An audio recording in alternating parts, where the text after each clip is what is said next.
ఏది అయినా ట్రై చెయ్యి ఆచి చికెన్ మసాలా. ఆచి చికెన్ మసాలా. అల్లు కాంపౌండ్ లో మలయాళ సెన్సేషన్. ఈ ట్రెండింగ్ టాపిక్ కు సంబంధించి ఫుల్ డీటెయిల్స్ చూసే ముందు ఒక బాలీవుడ్ బ్యూటీ లేటెస్ట్ కామెంట్స్ ఏంటో చూద్దాం.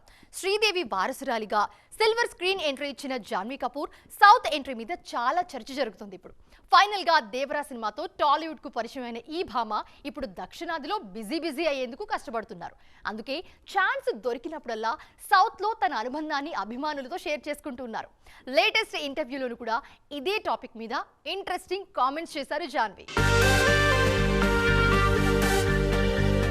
స్టార్ వారసురాలిగా సిల్వర్ స్క్రీన్ ఎంట్రీ ఇచ్చిన జాన్వీ కపూర్ బాలీవుడ్ స్క్రీన్ మీద తన మార్క్ చూపించారు. స్టార్ లీగ్ లోకి ఎంట్రీ ఇవ్వకపోయినా నటిగా మంచి మార్కులు సాధించారు. అయితే సౌత్ లో శ్రీదేవికున్న క్రేజ్ కారణంగా జాన్వీ సౌత్ ఎంట్రీ గురించి చాలా రోజులుగా చర్చ జరుగుతోంది.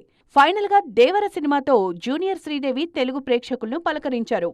దేవర సెట్స్ మీదుండగానే చరణ్ కు జోడీగా పెద్ద సినిమాలో నటించేందుకు గ్రీన్ సిగ్నల్ ఇచ్చారు జాన్వీ.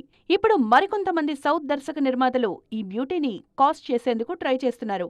జాన్వీ కూడా బాలీవుడ్ కన్నా సౌత్ సినిమాలతో మింగిల్ అయ్యేందుకే ఎక్కువగా ఇంట్రెస్ట్ చూపిస్తున్నారు. రీసెంట్ ఇంటర్వ్యూలో సౌత్ ఇండస్ట్రీతో తన అనుబంధాన్ని గుర్తు చేసుకున్నారు జాన్వీ కపూర్. తెలంగాణ, ఆంధ్రప్రదేశ్, తమిళనాడు ప్రాంతాల కల్చర్ తన ఐడెంటిటీలో ఓ భాగమన్నారు జూనియర్ శ్రీదేవి. పుట్టింది పెరిగింది ముంబైలోనే అయినా చిన్నప్పటి నుంచి సౌత్ తో టచ్ లోనే ఉన్నారు ఈ బ్యూటీ. అందుకే ఇక్కడ కూడా నటిగా ప్రూవ్ చేసుకునేందుకు కష్టపడుతున్నారు.